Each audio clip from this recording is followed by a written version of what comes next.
Hey Knights! So I'm doing another reading of a few chapters from the Swan twins. And we ended off on 17, or chapter 17 for the last video. So chapter 17, Meadow. Lily's point of view. When I opened my eyes, I saw something totally beautiful. Jasper has taken me to this beautiful meadow. There were trees all around with bright green moss covering the entire ground. On one side of the meadow, there was this little area where wildflowers were growing in the colors pink, purple, orange, and yellow. And since it was still pretty early in the morning, there was a little bit of fog hovering over the entire meadow. I jumped off of Jasper's back and took a few steps in front of him so I could get a better look at this place. Wow, this place is so beautiful, I sighed in awe. I then felt the sun shine through the trees and onto my face. I turned to look back at Jasper, but saw he was still in the tree line where the sun couldn't touch his skin.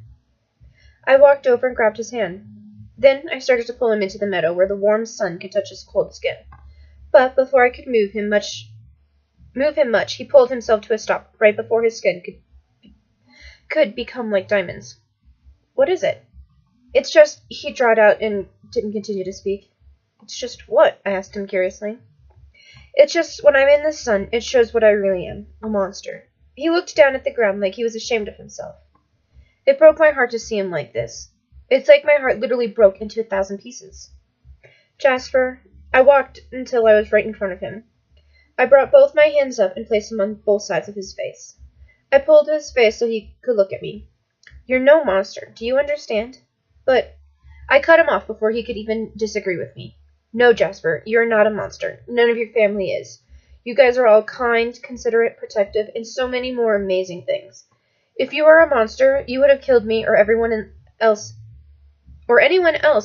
in this town, but you didn't. So don't think of yourself as a monster, because you are not one. And if you are one, then I stopped myself from saying any more, because what if he doesn't feel the same way? You know what? Screw it. Then I would love you all the same. It doesn't matter to me. I love you, Jasper, and you are no monster. I had some unshed tears in my eyes, because I couldn't stand him thinking that he was an evil being when he is anything but that. He is my angel sent from the heavens, definitely not a demon sent from hell. You love me? He questions, and places his hand over mine that were still placed on his cheeks. I do, with all my heart, I answered honestly. At this point, I don't care if he doesn't love me. All I know is that I am in love with Jasper. I love you too, darling. Without a second later, he put his lips to mine. Is it totally cliche to think that our lips fit perfectly together? It's like they're two puzzle pieces finally being put together after hours of trying to complete the puzzle. I had to pull away first because of stupid oxygen, but I couldn't help the stupid grin coming to my face. He loves me. He loves me. And I love him. Chapter 18, Being in the Loop. Jasper's point of view. After my date with Lily at the meadow, we went back to our room and just hung out for the rest of the day and night. We talked about ourselves and got to know each other better until Lily fell asleep. After a while of Lily being asleep, she rolled over and placed her head on my chest, like usual. The entire night she stayed on my chest, and I gently rubbed the hair out of her face and with my other hand was rubbing softly and slowly up and down her back. I didn't realize the time until her alarm clock started making this annoying sound. With my hand, I pressed the off button and realized Lily didn't even flinch. As gently as I could, I started to shake her so she could get up and get ready for school. Lily, come on, darling. You need to wake up, I whispered to her. Not now, Jasper. 5 more minutes, she mumbled and hid her face deeper in my chest. Lily, we're going to be late if you don't wake up, I tried again. Okay, fine, she grumbled unhappily. She slowly got out of her bed and started to shuffle towards her closet. Then I got out of bed and went over to her. I wrapped my arms around her waist. Then I started to place sweet kisses on the side of her head. Jasper, like you said, we're going to be late, Lily said teasingly. Okay, I'll let you get ready. I'll be back to pick you up in around 40 minutes. I love you. I placed one more kiss on her head. I love you too. Then I was gone with a huge smile on my face. Lily's point of view. After Jasper left, I went back to my closet to find an outfit. I went through almost all my shirts until I found something I wanted to wear. I found a tan tank top with a black tree on it with my black and white patterned cardigans. I then put on my brown combat boots and a pair of dark blue jeggings. Then I went into mine and Bella's bathroom and started to do my hair and makeup. My makeup was very little, like usual, and today I decided to curl my hair. Once I was done, I brushed my teeth and went downstairs to see Bella drinking a cup of coffee. And something seemed off about her today for some reason. "Hey, you okay? You seem a little off," I asked her, and jumping up so I could sit on the counter. I reached behind me and grabbed an apple that was in a bowl by the fridge. "Yeah, just a lot on my mind is all," she replied, and finished her coffee and put it in the sink. "Want to talk about it?" I asked, because I was starting to get a weird feeling. Then I finished my apple and threw the core away in the trash can. "No, it's okay," she said, and walked out of the kitchen while grabbing her truck keys. Then I heard her call over her shoulder, "Jasper's here." At school. Once me and Jasper got to school, we walked over to his siblings, like usual. While I was talking with Rose and Alice, I saw them look over my shoulder. Alice seemed rather excited, while Rose seemed angry at something. Being the curious person I am, I turned around to see Bella looking intently at Edward that was close in front of her. Then she started to walk towards him, but then went around him and started to walk towards the forest.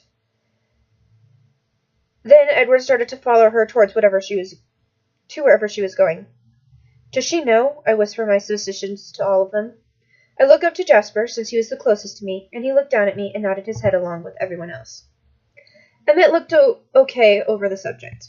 Alice seemed thrilled about the news. Jasper seemed neutral. Blake seemed neutral, just like Jasper. But Rose looked pissed, and when I mean pissed, I mean over the top pissed off. Me? I'm just glad I can stop keeping the secret from her now. I'm glad she's finally in the loop with everything. Chapter 19. Meeting the family. Lily's point of view. "Is she even Italian?" Rose asked, holding out the bowl so I could put the lettuce in it. Today, Edward thought it would be a great idea for Bella to meet the rest of his family. I'm helping them cook. Well, all I'm doing is making the salad, and they're doing the rest. My cooking limits are frozen pizzas, pancakes, waffles, peanut butter and jelly sandwiches, cupcakes, and sometimes spaghetti. I can't even try to cook what they're cooking without catching the house on fire. "Her name's Bella," Emmett joked with a smile on his face, and what he said made me slightly laugh and shake my head at him. "I'm sure she'll love it no matter what," Carlisle said, then continued his job by cutting up the meat. "Get a whiff of that," Rose said. That's when I started to hear 2 steps of footprints, and then I noticed Esme getting really excited to finally meet Bella. Here comes the human. Then Edward and Bella walked in the doorway and just stood there. Esme walked over and said, "Bella, we're making Italiana for you." "Oh, was all she could get out. I could tell she was a little nervous about meeting everyone. I know, because I was the same. "Come on, Bella, breathe. Use your words." "Bella, this is my mother, Esme," Edward introduced them. But then she said something in Italian, which I didn't understand at all. "You and your sister have given us an excuse to use the kitchen for the first time," Carlisle said, and whipped his hand towel over her shoulder. "I hope you're hungry," Esme said to Bella. "Yeah, absolutely," Bella said, clearly lying. "She already ate," Edward said. "Ha! I knew it. I'm such a lie detector," I thought to myself. Then I heard a crash that made me visibly jump, and I saw that Rose broke the bowl that was holding the salad. Perfect. "Hey, be nice," I whispered, and walked over to stand by her and on the other side of the kitchen doorway. "Yeah, because I know you guys don't eat, so yeah," Bella stuttered out. "That's very considerate of you," Esme said, and looked to Rose to give her a warning glance. Then Edward whispered to Bella, "Just ignore Rosalie. I do."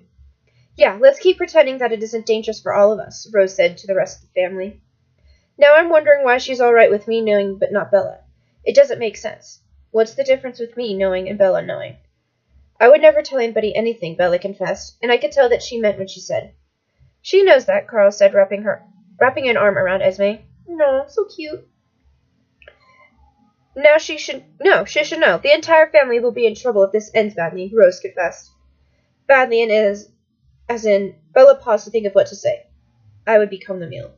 Wow, Bella, just wow. Okay, it's a little funny that she would think that, and clearly everyone else thought it was funny also. Well, except Rose. "Oh my god," I mumbled, but I knew everyone heard me, except Bella. "Hi, Bella." I turned to see Alice, Blake, and Jasper jumping off of the limb from the balcony. "I'm Alice, and this is Blake." Then she pulled Bella into a hug and then released her a few seconds later. Oh, you do smell good. Then Jasper came up and wrapped his arm around my waist and pulled me close. Alice, what are you? Edward trailed off as he looked embarrassed of what Alice said. Don't worry, Bella and I are going to be great friends, she confessed. She probably knows they will because she's probably seen it. Then Bella looked over to me and Jasper. She probably sees Jasper staring at her. She looked a little confused, but Carlisle's explained. Sorry, Jasper's our newest vegetarian. It's a little difficult for him.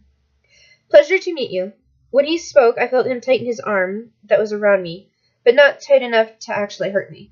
That's when I wrapped my arms around his waist, hoping to maybe ease a little of the hunger. It's okay, Jasper. You won't hurt her, Alice said to Jasper. Okay. That sounded a little weird, and I think Edward feels the same, because he's giving everyone a WTF look. I probably would too. I seriously think we greatly embarrassed Edward. Yay! That was pretty fun to embarrass him. We should do it more often. Alright, I'm going to give Bella a tour of the rest of the house, Edward said while trying to get Bella to leave with him. Well, I'll see you soon, Alice called after them. Once they were gone, me, Alice, and Esme started to laugh. I think that went well, Carlisle said while holding a laughing Esme with a small smile of his own. But then Esme went serious. Clean this up, she said, pointing to the broken bowl then to Rose. Now. Then Jasper grabbed my hand and started to pull me towards the balcony. That was a tree limb grown over it. He started to climb the tree, but only after putting me on his back, so it would go faster. Then we reached almost the very top branch. He sat down and placed me on his lap. Okay, are you really trying to kill me? I mumbled and gripped onto the t-shirt that he was wearing tightly. And he knows I'm not big on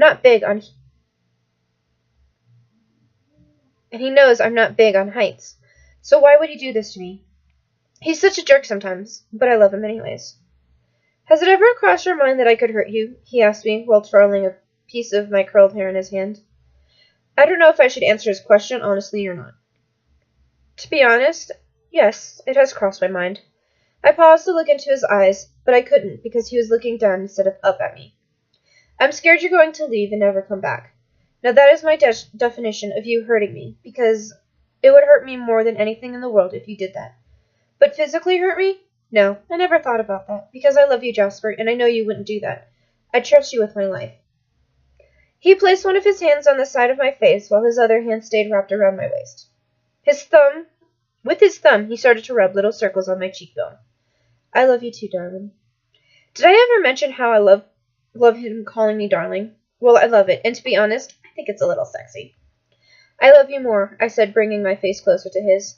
Not possible, he mumbled, and our faces were so close that I could feel his lips touch mine when he spoke.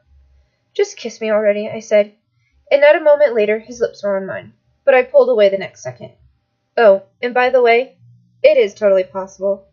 Then I pressed my lips back on his, and it was an amazing moment for me, and I hope I can remember it forever.